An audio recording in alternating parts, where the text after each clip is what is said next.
Hi! Today we will be reviewing books. I have thought of the theme for the next couple of months, and it's books recommended by my favorite men.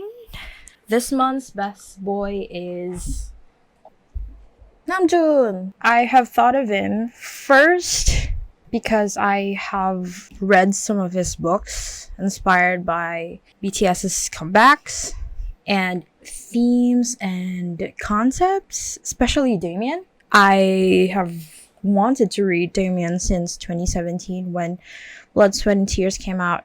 So I have read most of his recommendations. A lot of the stuff that is on my list is from him, basically. So he inspired me to read again after so many years. Actually, that is not a joke. So I thought, I'm doing this, so I'm gonna start with him. Let's start off with the first one I have read, which I have also reviewed already before. Unbearable Lightness of Being by Milan Kundera. I believe he mentioned this back in 2017. 네, 이 책을 읽고 있어요. 별로 못 읽었어요, 근데 사실. 근데 이 책이 이제 강피님이 얘기해 주신 게 자기의 이제 20대의 바이블이었다고, 저 같은 사람한테 굉장히 도움이 많이 될 책이라고 얘기해 주셔서 시간을 꼭 읽어보려고요. 근데 옛날처럼 책이 막 그렇게 막 읽히지가 않아서. So, I have had this in my TBR since 2017 and was only able to read it this year. Just like I've mentioned before, I'm not a fan of this book. It's very political. That is quite hard for me to grasp and understand. There's a narration of what I call this infidelity. So I'm not a big fan of this. Out of the 6 books that I've read, this is probably number 6. That's for me. And the next book is also upgrade. The last time I did a setup like this, it was blank. It has holes in it. Now it's full of plants and it has a mini shelf. Okay, next book. So let's go with Damien. I Need Your Promotions. This was mentioned. Wings. A quote from the book is in the Blood, Sweat, and Tears music video. And if you can see, I don't know if you can see it, it's quite old, the book that I have, the copy that I have. I got this brand new, but again, it's been a while. It took me years to actually read this. It's a short book, only 150 pages estimate. I wasn't able to finish it as fast as I expected myself to. I started actually reading this in May and just finished July, I think. So there's that. I've been quite busy. What can I say? This is a story about a boy's self-discovery. I think the major theme here is self in all of Namjoon's recommendations that I have. The concept of self and self-discovery and just discovering yourself. I have this quote. I don't know what page it is, but it's in my notes and it says, "All I wanted was to try and realize whatever is in me." So that's great. I love that. And the hidden challenge for me was to find that line from Blood, Sweat, and Tears, which is, he too was a tempter. He too was a link to the second. The evil world with which I no longer wanted to have anything to do. To have anything to do. It's that, right? So that's it. Actually, one of the main reasons why I want to read this, because of the quote. Other than that, I realize, or I understand why this has been an inspiration for some of the comebacks and concepts of BTS back in Wings era. It really fits the description of the brand that they were selling back then. So it's really great. And if you are a BTS fan, fellow ARMY, it's a must read. And next to that is a book that I thought of, when I was reading this book, I thought this reminded me of Damien, and it's Almond.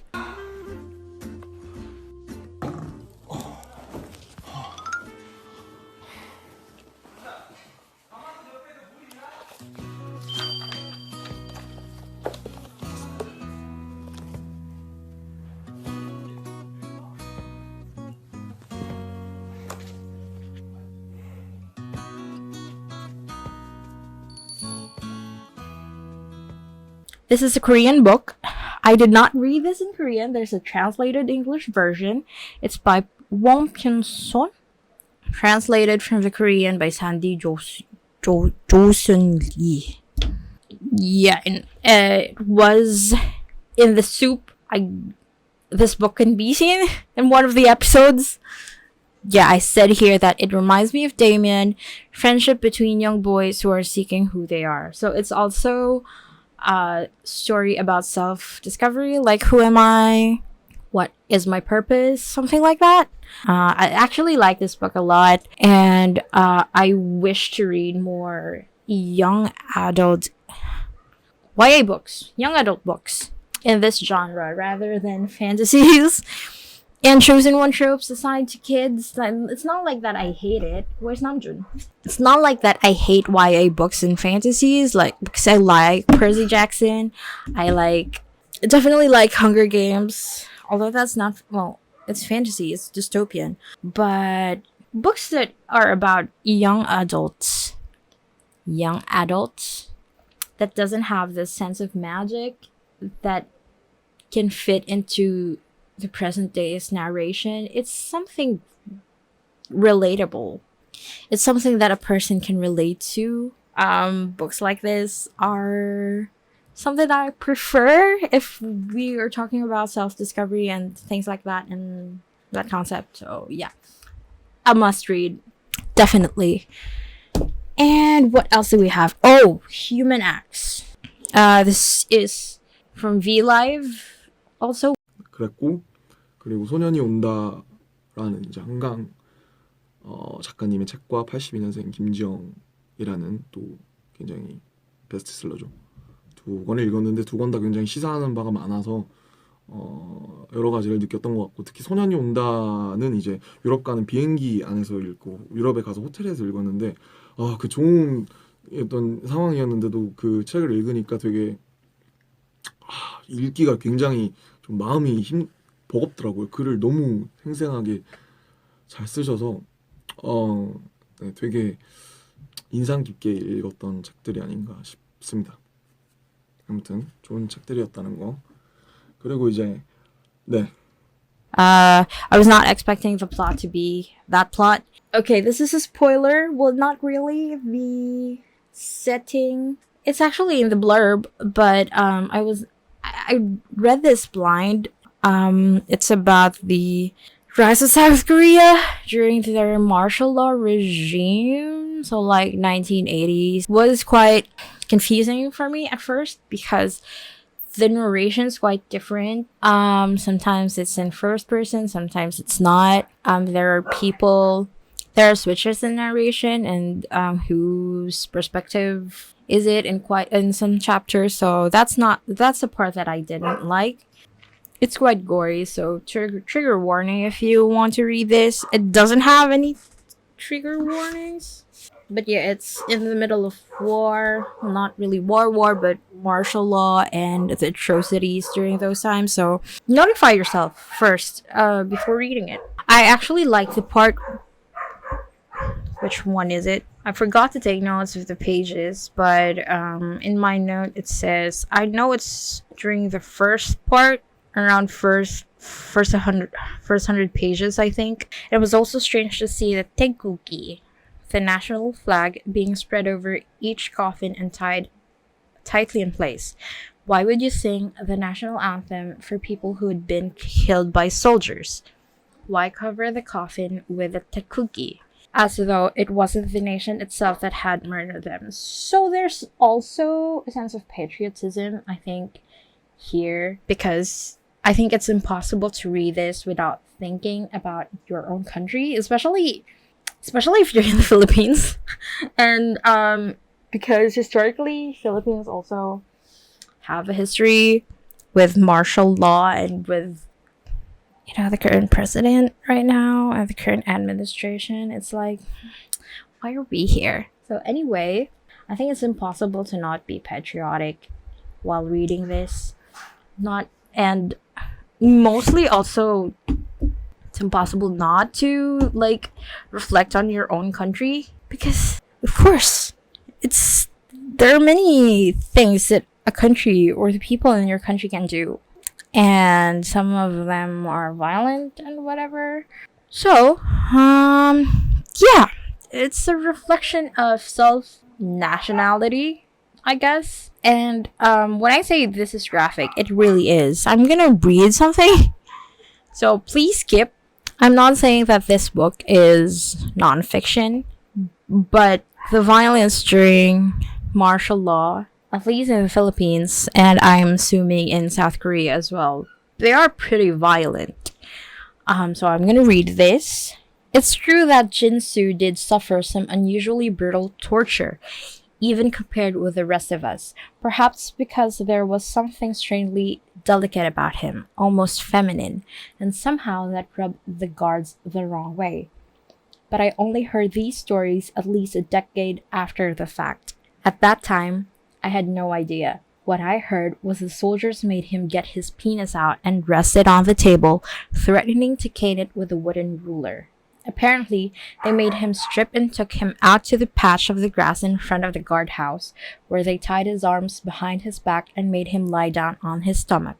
The ants nibbled at his genitals for 3 hours. That's how graphic this could be. So read at your own risk. It's not 100% like the entire book is not about just like narrating what happened as torture. So it's just some parts. I think it's a needed description for you to really immerse yourself in the story. It did say that this is a controversial book. So there are also, I think, parts of the book that is non-fictional. Like there are hints of truth in it. Just like this line. In autumn 1979, when the democratic uprising in the southern cities of Busan and Masan was being suppressed, President Park Chung-hee's chief bodyguard Cha Ji-chul said to him, "The Cambodian government's killed another 2 million of theirs. There's nothing stopping us from doing the same." How can people be so evil, you know? Like, it's how... That is so casual to think that you could easily kill people because you can and you have the power to do so. Interesting, actually. Next is probably one of the best reads I have read this year. It's Kim Ji-young, born 1982. When I read books, I dog tag pages, like dog ear fold pages that I like because I can relate something to it. I relate to it, or I like the quote, and this is so far the most dog-eared book that I have this year. Again, favorite read of this year. Fucking fantastic. Okay, so there's quite a lengthy note for me.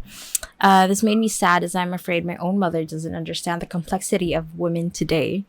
Yes, this is about women, and this is also controversial, especially in South Korea, where, you know, feminism is a thing. Like, when you say feminism, it mostly, like, people react to it as a direct translation as anti-men. So they're not a fan of this.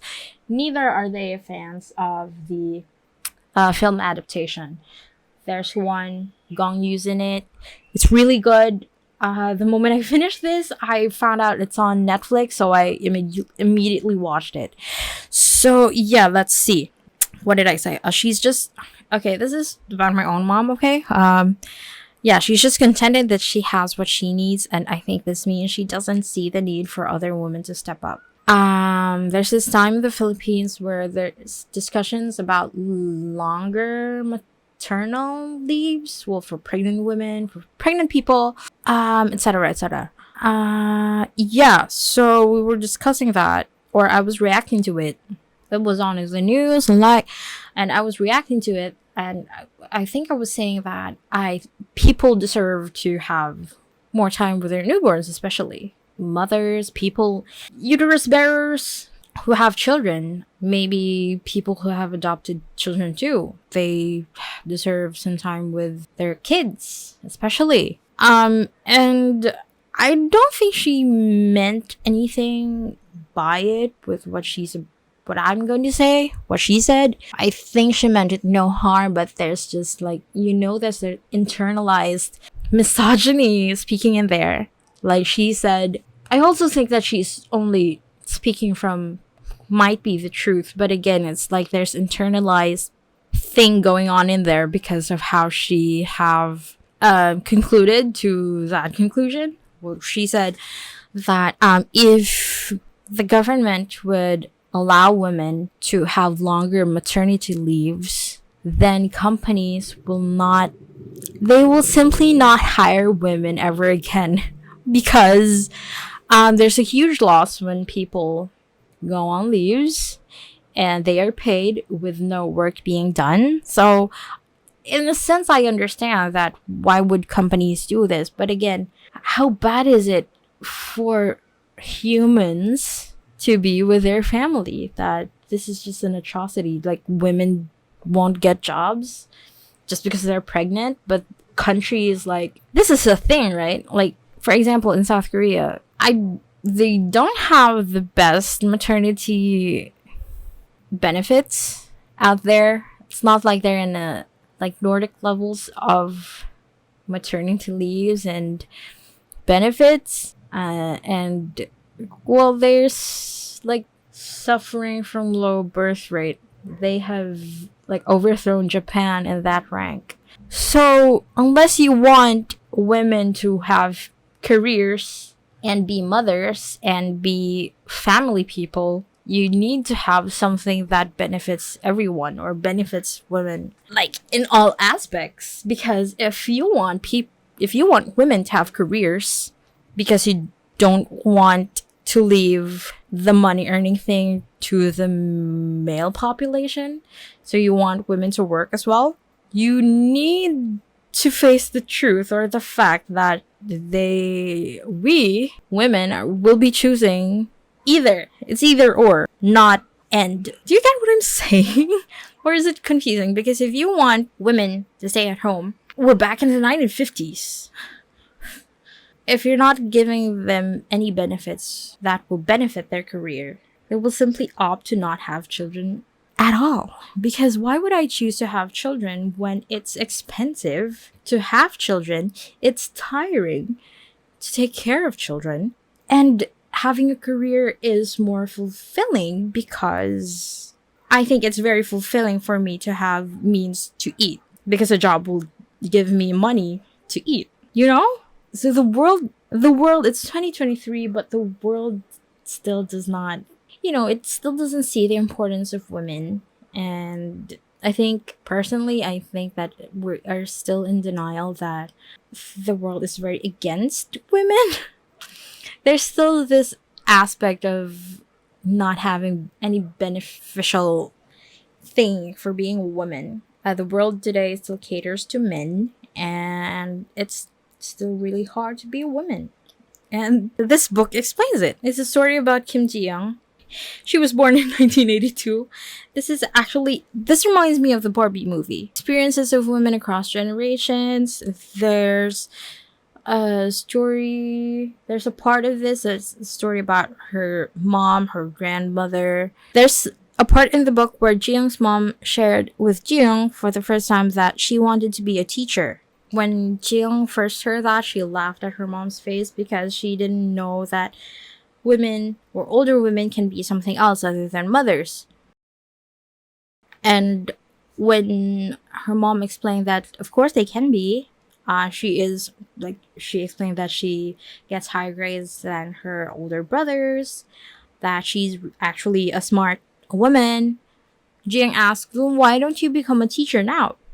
And her mom was like, because I'm busy taking care of you kids. Well, that made me think of that line from Barbie. We mothers stand still so our daughters can look back to see how far they have come. So this actually made me very emotional. I am going to read you some of the lines that I have actually think personally victimized me. One time, a female student who was held up at the school gate for wearing sneakers protested it was unfair to allow t-shirts and sneakers to male students only.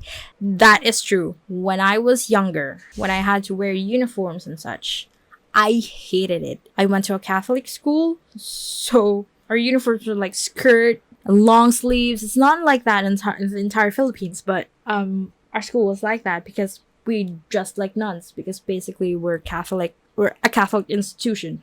So anyway, I fucking hated skirts. I actually only recently like wearing skirts and dresses. That's when I was in college and when I was older. But when I was younger, I was more active. I was into sports. I was into playing. I was into like getting mud all over me. So I hate having to wear skirts because I like to run. And it didn't make sense that we're not allowed to wear pants unless it's like physical education day. It sucks to have like these kids, these boys can wear shirts.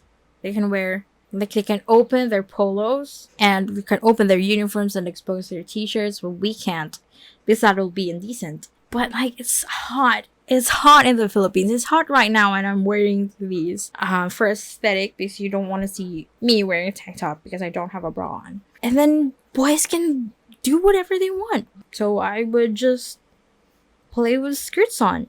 It would look indecent. It definitely is for some people, but I have no choice. You made me wear this. I want to play. I want to be active, but this is what you're only allowing us. So one more unfair thing in this world. There's also mentions of period. When I was younger, I hated that we cannot talk about periods out of the open. I hate that we have to spend a couple of more papers or plastics just to conceal the fact that we bought pads, or we have pads for our girlfriends. Like if our girlfriends needed pads, we have to conceal it. We have to hide it under something. Like it has to be in a brown paper bag when we buy it from the canteen. It's actually ridiculous that this is a natural phenomenon that most of the female population experience, but somehow it's embarrassing to talk about. Why? Why do we have to have names for periods other than periods? I personally hate the term mens. I don't like that. I like periods more. I don't know, it makes a lot more sense than the shortened menstruation. But I hated that we have to hide it. And I don't have any problem with it. I don't have any problem talking about it. But not everyone else is like that, because my friends would be shy about it. I'm not the only person in the world, so my friends would be shy about it. They'd whisper about it. Do you have a pad with you? Do you have an extra pad? Can you buy a pad for me? That is the most, how do I say this? I'm not annoyed with the fact that, well, maybe I guess I am, but I just don't like the idea that girls are so shy. It's nothing to be ashamed of if you have your own period. If you have your period today, if you had your first period, it's just, period is so natural. Be natural about it. But I guess I don't know how to eradicate that shame and embarrassment that we or other people get from having periods. It's normal. It's natural. Almost everyone gets it. There's a reason why people are ashamed, but again, they shouldn't be. So there's another one. There's another point. And this one. In a world where doctors can cure cancer and do heart transplants, there isn't a single pill to treat menstrual cramps. The world wants our uterus to be drug-free, like sacred grounds in a virgin forest. That is also true.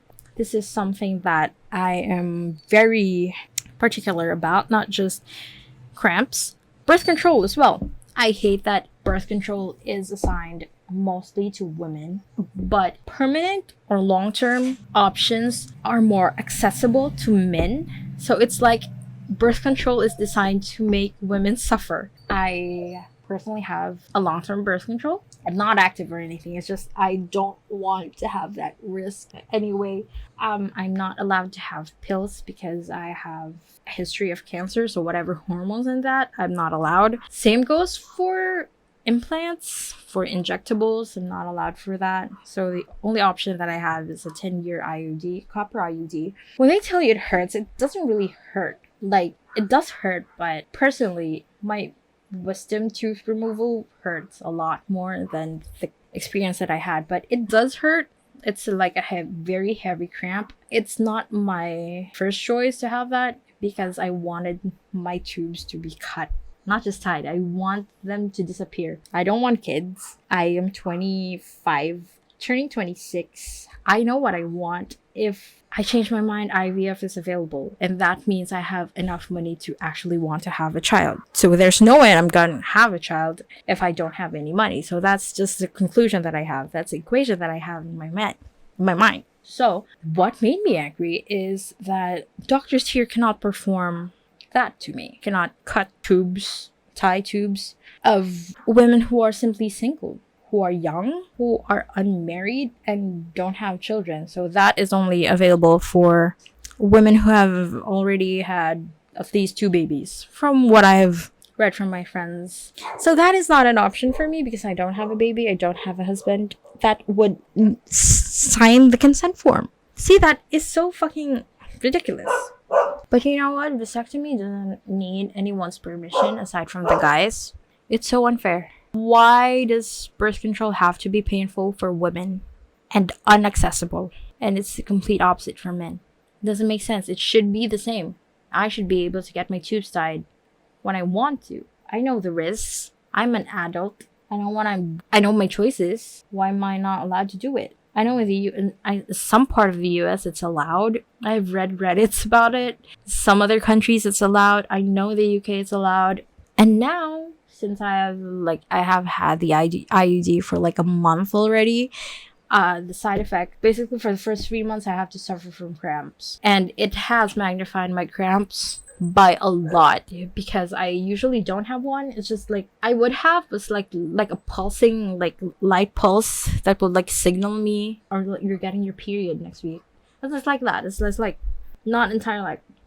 But now it's like it hurts, and I don't usually have that. So I still need to see if it's gonna be like this for the next 3 months, or if it's gonna be like this as long as the thing is inside me. You know what? If it's a small price to pay. Next, actually, you know, I've always said this. Women should not seek equality. Women should seek revenge. This is just too much. What we're experiencing right now is just too much. It's a good thing. Most women only want equality. Personally, I want revenge. I love and hate being a woman, and this book embodied it. Barbie embodied it. And later on in the book, where Kim Ji-young was like starting to settle, like she got married, they were being forced. There's always this pressure among young couples who have not bore children yet to have children. Like, why is it your business? Why is it anyone's business? It's the couple's business to have children if they're ready or not. They were like being pressured. So Ji-young and Daeyoon is the husband, Daeyoon is Gong-yu. So they were being pressured to have like children because they were already married. They have registered their marriage and so on and so forth. And Daeyoon is a good husband though. He's a good guy. Okay, he said. And there is one way to stop my parents nagging for good. What? Let's just have a kid. If we're going to have one eventually anyway, why not avoid the lectures by just having one? We're not getting any younger. Daeyeon's suggestion sounded as sounded as casual as, let's try the Norwegian mackerel. At least that's what it sounded like to Ji-young. The couple had not yet had a conversation about family planning or when to have a child, but both believed that having children is the natural next step after marriage, and it was hard to argue with what Daeyeon said. But having a child was not so casual a decision for Ji-young. Her sister, who had married a year earlier, did not have a child, and neither did most of her friends who had also married late, so Ji-young had never had close contact with a pregnant woman or a newborn infant. She couldn't gauge what about her body would change and to what degree, and most importantly, she wasn't sure if she could take on both childcare and her career. This is what I was saying earlier. Daycare centers and babysitters would not be enough as the couple always worked late and on weekends. Then she felt awful that she was already thinking about putting her child in someone else's care when it wasn't even born yet. It's not even a zygote yet. It's not even an embryo. Daeyeon patted her on the back. I'll help out. I'll change the nappies, do the feedings, and while the baby grows. Jiyeon explained to the best of her ability how she felt, anxious as to whether she'd be able to keep her career after having a baby, guilt over already thinking about having someone else look after their child. Daeyeon listened attentively and nodded at the appropriate moments. Still, think about what you'll be gaining, not just what you'll be giving up.